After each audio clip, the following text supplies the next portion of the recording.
You know, it's a funny thing, this idea of knowing something. We go to school and we read these big, thick books, and the books are full of words, all sorts of impressive words, and we learn to say the words, we learn to write them down in an exam, and the teacher pats us on the back and says, this one knows things, but do you really know it, or do you just know the name for it? That's the real question, isn't it? I can tell you the name of a bird in every language on the planet. German, Italian, Chinese, Japanese, it doesn't matter. But when I'm all done telling you its name, what do you know about the bird? Absolutely nothing. You know about humans. You know what we call that bird, but you don't know a single thing about the bird itself. You don't know where it flies in the winter. You don't know what it eats. You don't know how its feathers are structured to catch the wind. You just know the label we've stuck on it. And we do this all the time. We're masters at it. We fool ourselves into thinking we're experts because we've collected a whole lot of labels, a whole lot of jargon. We talk about energy and force and momentum, and we throw these words around in conversation, and we feel very clever. But if I were to stop you right there and say, hey, that's great, but explain it to me in simple words, so simple that your grandmother could understand it, what happens then? Well, for most people, there's a kind of pause, a hesitation, because it's in that moment that the house of cards comes tumbling down. It's the moment you realize that maybe, just maybe, you've been memorizing the script without ever understanding the play. You've been learning the incantations without knowing what the magic is actually for. And that, my friends, is the most dangerous kind of ignorance, because it's an ignorance that walks around disguised as knowledge. The principle of science, the definition, is almost always forgotten. We have these elaborate systems of education that are all about pouring information in. But they're not so good at teaching you how to poke at it, how to question it, how to really make it your own. You see, a name is just a name. It's a pointer, a signpost, but we get so obsessed with the signpost that we never bother to take the journey. We think that because we know the word gravity, we understand gravity, but we don't. Not really, not in the way a physicist does, not in the way that lets you play with the idea to see its connections to everything else, to feel its beautiful, simple, underlying reality. True understanding, you see, is something else entirely. It's not about the words you can recite. It's about the clarity of the picture in your head. So what's the test? How do you know if you're really getting it or if you're just a good parrot? Well, it's simple. It's beautifully simple. You have to be able to build it from the ground up in your own words, with your own hands, so to speak. You have to be able to explain it to someone who has no background in the subject without using any of the fancy words, any of the jargon that you learned from the book. You have to be able to translate it from the language of experts into the language of people. And if you can't do that, if you stumble, if you have to go back to the book's definition, then you haven't really learned it yet. You're still on the surface. You're still looking at the signpost. And that's okay. That's more than okay. In fact, that's the whole point. That's the beginning of the adventure. That moment of realizing, you know what, I don't really get this, is the most exciting moment in learning, because that's when you stop being a collector of facts and you start the process of becoming a person who understands. It's when you throw out the map for a moment and decide to actually step into the territory, to get your hands dirty, to see for yourself what's really there, beyond the names and the labels. And that's what we're going to explore, this process, this wonderful game of taking things apart to see how they work. This is not just about science, you understand. It's about everything. You can know about art by memorizing the names of painters and the dates of their masterpieces, but you don't understand art until you can explain why a particular painting makes you feel a certain way, what the artist was doing with light and shadow. You can know about history by memorizing a timeline of kings and battles, but you don't understand history until you can explain the complex web of causes and effects, the human motivations, the economic pressures that led to those events. It's a universal principle, this difference between the name of the thing and the thing itself. So the first step, the very first and most important step, is to be ruthlessly honest with yourself, to have the courage to admit when you're just repeating something you heard. It requires a certain kind of intellectual humility, a willingness to be a beginner, to be a fool, even, because it's from that place of not knowing that all genuine understanding is born. You can't build a sturdy house on a rotten foundation, and the foundation of all real knowledge is the admission of your own ignorance. And once you do that, once you get comfortable with that feeling, you'll find it's not scary at all. It's liberating. It's the key that unlocks the door to a much deeper, much more interesting, and much more rewarding way of seeing the world. So how do you open that door? What's the actual practical nuts and bolts method to get from this state of fooling yourself to a state of real gut-level understanding? Well, it's not some grand, complicated secret. It's a beautifully simple little trick, a method you can use for anything. And it's what people now call the Feynman Technique, though I just thought of it as the way to figure things out. The first step is the easiest one. You just pick a topic. You get yourself a blank sheet of paper, a nice clean notebook, and at the very top of the page, you write down the name of the concept you want to understand. It could be anything at all. The theory of relativity, how a car engine works, the principles of economics, anything that you've been nodding along to but secretly don't quite get. That's your starting point, that blank piece of paper. Now for the second step, and this is where the magic really begins to happen. You pretend you have to teach it. You imagine you're standing in front of a classroom, or maybe you're explaining it to a friend who knows nothing about it, and you start to write out an explanation of the topic on your piece of paper. You write it as if you are genuinely trying to make someone else understand it from scratch. You'll find something funny happens when you do this. You start out confident, writing down the first few things you know, the definitions you memorized. But then you'll hit a snag. You'll get to a point where the connection between two ideas is a bit fuzzy, or you'll use a term and then realize you can't quite explain what that term means in a simple way. You'll find yourself saying, well, it just sort of happens, and that's the key. That moment of hesitation, that snag, that's step 3, identifying the gaps. Every time you get stuck, every time you have to resort to a complicated word, every time your explanation feels a bit hand-wavy, you have found the exact boundary of your understanding. You have put a pin on the map marking the place where your knowledge ends and your memorization begins. These gaps aren't failures, they are gold mines. And once you have a list of these gaps, once you've identified all the places where your explanation broke down, you move to the final step. Step 4, you go back to the source material, you go back to the textbook, to the lecture notes, to the article, but now you're not just passively reading, you're on a mission. You are hunting for the specific answers to the questions that made you stumble. You read until you can fill that gap, until you can explain that fuzzy part in simple, clear language. Then you repeat the process. You go back to your piece of paper and you try to explain it again from the beginning. And you might find new gaps, new fuzzy spots, and that's fine. You just keep going back and forth, from explaining to reviewing, from teaching to learning, until your explanation is smooth, clear, and simple, until you can get from the beginning to the end without relying on any jargon, without skipping any steps. That's when you know you've got it.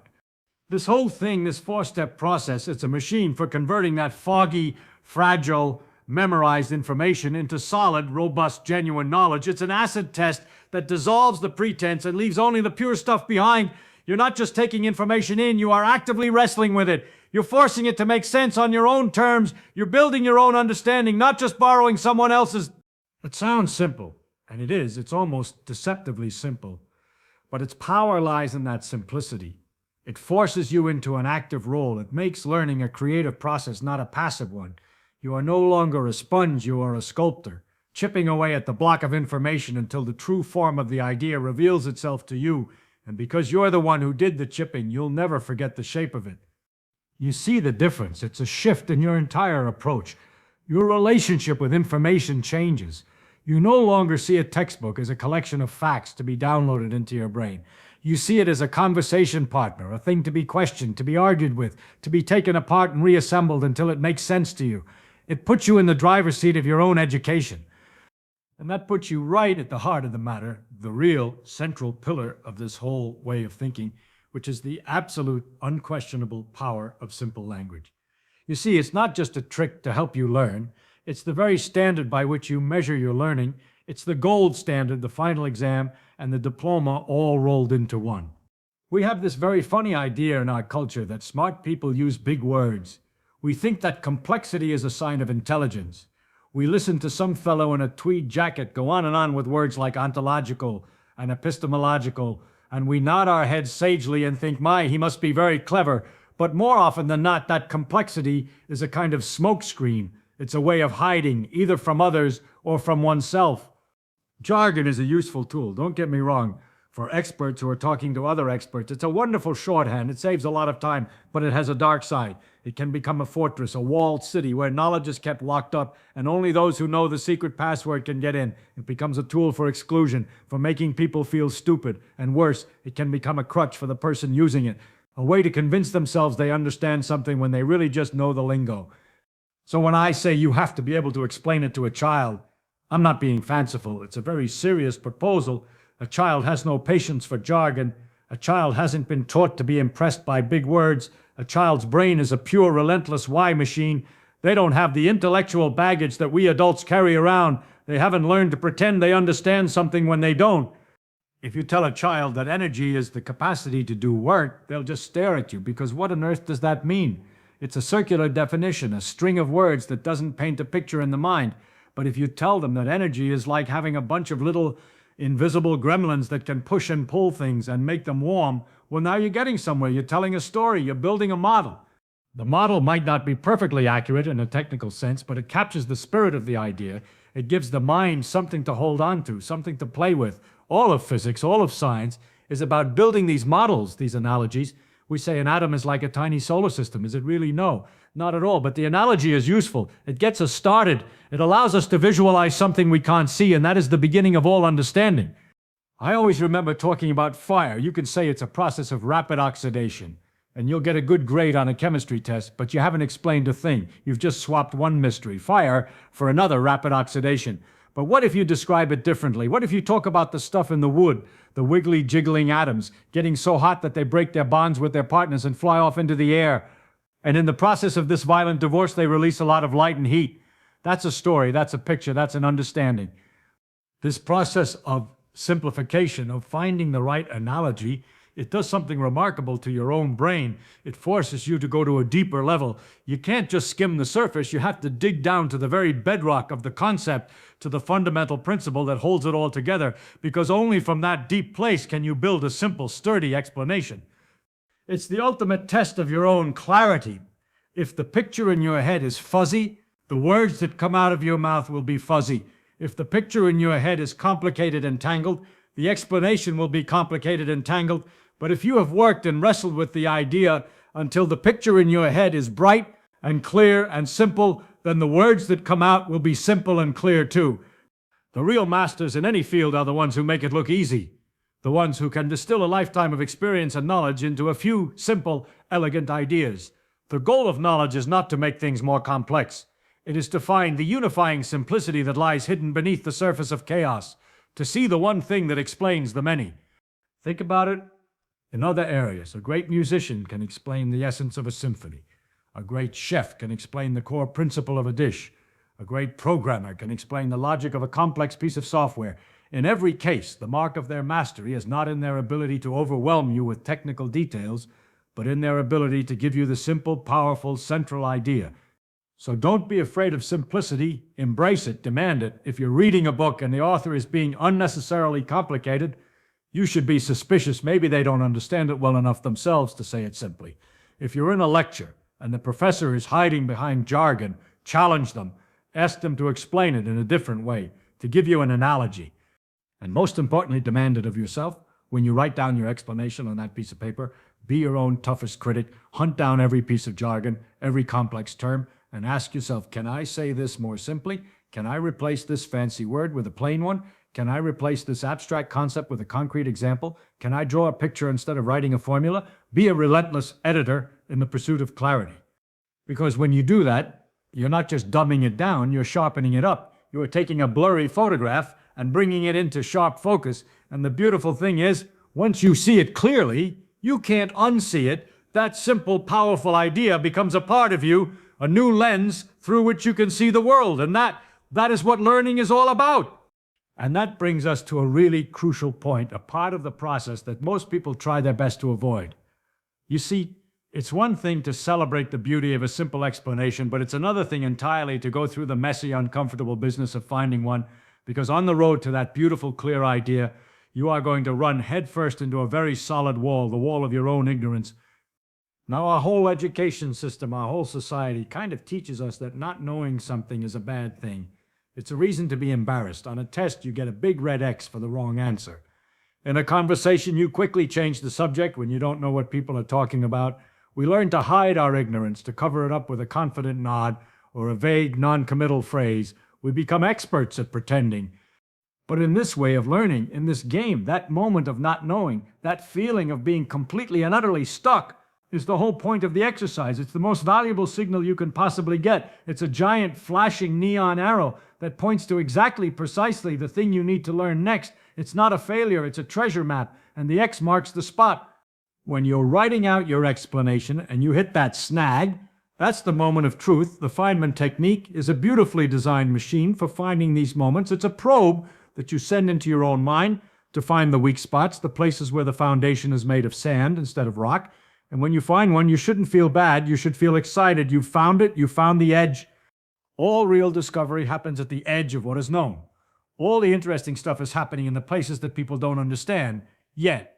And your own personal learning is just a smaller version of that grand process. The gaps in your knowledge are your personal frontier. They are the uncharted territory where your own discoveries are waiting to be made. To skim over them, to ignore them, is to miss the whole adventure.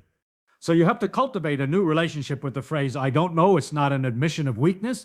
It's a declaration of curiosity. It's the password to further knowledge. The person who is afraid to say, I don't know, is a person who has decided to stop learning. They have closed the door. They are content with the little room of what they already think. But the person who can say, I don't know, with a sense of excitement, that's a person who has a wide open field to play in. This is what it means to be a scientist, by the way, not the lab coats and the bubbling beakers, but the attitude of delighting in mysteries, of being drawn to the things we don't understand. A good scientist doesn't see an unanswered question as an annoyance. They see it as an opportunity, a puzzle, begging to be solved, and you have to adopt that same attitude toward your own learning. When you force yourself to explain an idea from the ground up, you can no longer passively glide over the parts that are confusing. A book can make a leap in logic, and when you're just reading, you might not even notice it, but when you have to reconstruct that logic yourself, step by step, the gap becomes a chasm. You're forced to see it. You're forced to ask, wait a minute, how did we get from here to there? And then you become a detective. You go back to the book, not as a passive student, but as an investigator looking for a specific clue. Your reading becomes targeted. It becomes efficient. You're not just reading pages, you're interrogating them. You're looking for the missing link, the piece of the puzzle that will make your own explanation whole. The beauty of this is that it's a private process, you and the piece of paper. You can be wrong, you can be confused, you can be gloriously, spectacularly ignorant without any shame. It's your own personal laboratory for making mistakes, and making mistakes is the fastest way to learn, provided you're willing to look at them, to figure out why you made them, and to fix them. Think of the tremendous difference in what you retain. When you just read something, the information is like water poured on a flat stone. It washes over and mostly disappears. But when you find a gap, wrestle with it, and then finally fill it, that piece of knowledge is yours forever. You didn't just hear it, you earned it. It's cemented in your mind with the emotional glue of your own effort and the satisfaction of that aha moment. That feeling, that little click in your head when a difficult idea suddenly becomes clear, is one of the great joys in life. It's the thrill of the chase, the moment the detective finds the final clue, and the whole case makes sense. And this method is a reliable way of manufacturing those moments. It's a system for generating insight by actively seeking out and embracing the confusion that comes before it. So change your perspective. Stop running from the things you don't understand. Run towards them. Be a connoisseur of your own ignorance. Get good at finding it. Get excited when you do, because every gap you find and fill is a permanent upgrade to the software of your mind. It's a new tool in your intellectual toolkit, and it's a step closer to seeing the world with real, honest-to-goodness clarity. And this brings us to the real heart of the whole affair, the engine that drives this entire process, because let's be honest, this method takes effort. It takes a certain kind of intellectual courage. So why bother? You could just memorize the facts for the test and get by. Most people do. Why go through all the trouble of wrestling with ideas until they become simple and clear? The reason is because the reward is so much greater than just getting a good grade. The real prize isn't a better job or impressing people at a dinner party. The real prize is the joy of it. It's the profound, soul-satisfying pleasure of finding things out. It's a feeling that once you've tasted it is more addictive and more rewarding than any external prize. We are born with this. You know, every child is a natural scientist, a relentless explorer, a little engine of pure curiosity. Watch a toddler. They are never bored. The world is a non-stop festival of things to poke, to taste, to take apart. They are constantly asking why, not for any practical reason, but just for the sheer delight of understanding. They haven't learned to be embarrassed about not knowing yet. But then something happens, school starts, and the world gets divided into subjects. And learning becomes a chore. It becomes about memorizing the right answers instead of enjoying the interesting questions. That fire of natural curiosity, that playful spirit gets dampened. We're taught that serious learning is serious business, that there's no room for play, and that is the greatest tragedy of our education system. Because all the great science, all the great art, all the great ideas in human history came from a spirit of play. They came from people who were messing around, tinkering with an idea just for the fun of it. They were driven by an itch in their brain that they just had to scratch, not because it was on the syllabus, but because they couldn't help it. I spent a lot of my life playing. I played with radios. I played with picking locks at Los Alamos. I played with drawing and with drumming. And people would sometimes say, what's the point of this? How is this serious work? But the truth is, it's all the same thing. It's all about figuring out how things work. The patterns in a drum rhythm are not so different from the patterns in a quantum interaction. It's all just puzzles. It's all just nature's magnificent game. When you finally understand something, when you've taken it apart and put it back together again in your own mind, you get to appreciate its beauty. A law of physics is not just a formula in a book. It's a description of the universe's poetry. It's a simple rule that governs the dance of galaxies and the jiggle of atoms. To see that, to really see it, is an aesthetic experience. It's as moving as a great symphony. This is the motivation that will carry you through the difficult parts. Not discipline, not willpower, but a genuine desire to see the beauty of the world. If you are learning something just because you have to, it will always be a struggle. Your mind will resist it. But if you can find that spark of genuine curiosity, if you can turn it into a game, then you don't need discipline. The process becomes its own reward. So how do you find that spark? You just have to give yourself permission to be interested. Allow yourself to follow the little questions that pop into your head during the day. You see a rainbow and you think, I wonder how that really works. Don't just let that thought drift away. Grab it, write it down, make it a little project. Treat your curiosity as a precious resource, because it is. The world is not a boring place. There are no boring subjects. There are only inattentive minds. Everything, and I mean everything, is deeply interesting. If you look at it closely enough, if you start asking questions, if you peel back the first layer of apparent simplicity, you find a universe of fascinating complexity underneath. Boredom is a failure of the imagination. This method, this whole approach, is your toolkit for that exploration. It's your personal vehicle for navigating the endlessly interesting landscape of reality. Every time you learn something new in this deep way, you are adding a new room to the mansion of your mind. You are making your own inner world a richer, more beautiful, and more exciting place to live. This is the ultimate freedom. The freedom that comes from a mind that is active, engaged, and curious, a mind that is not dependent on external entertainment, because it can generate its own fascination from the world around it, a mind that is not afraid of the unknown, but is excited by it, a mind that is always at play. So don't just learn to pass the test. Learn for the hell of it. Learn because the universe is weird and wonderful and full of beautiful puzzles. Learn because you are a human being and you were born with a brain that is the most sophisticated and powerful curiosity machine in the known universe. To not use it to its full potential is the greatest waste imaginable. The real goal isn't just to know things, it's to fall in love with the process of knowing.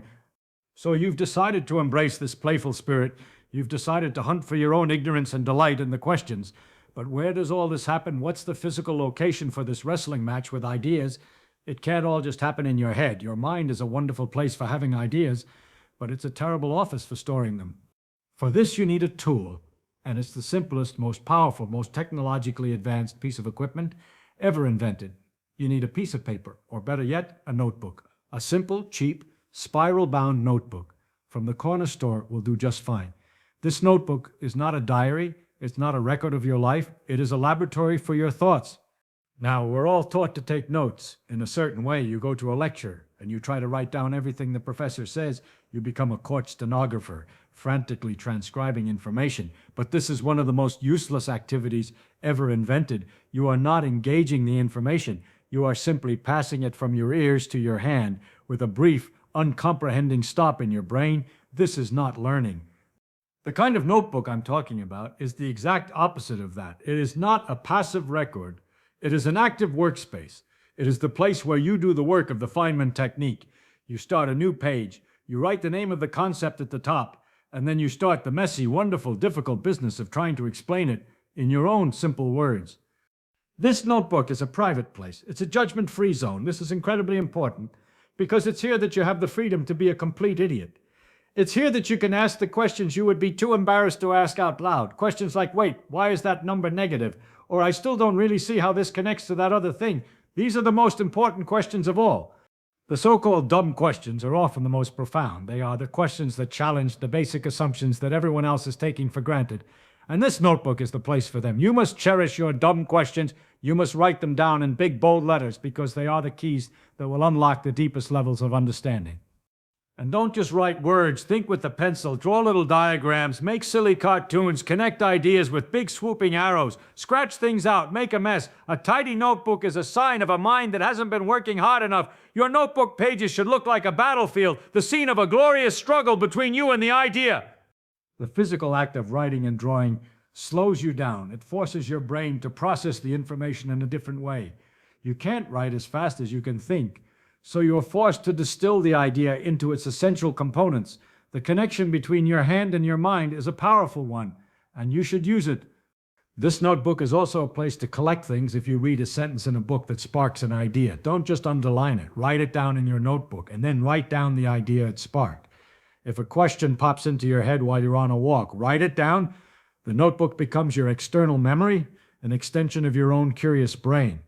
You can develop your own little system, a new page for every new idea, always rephrasing things in your own words, never just copying, always trying to simplify, to find an analogy, to make a connection to something you already understand. The goal is not to create a perfect encyclopedic record. The goal is to create a personal, messy, and deeply understood web of knowledge. And you keep these things, you don't throw them away. Over the years, you will accumulate a stack of these notebooks, and they become something extraordinary. They are a record of your intellectual journey.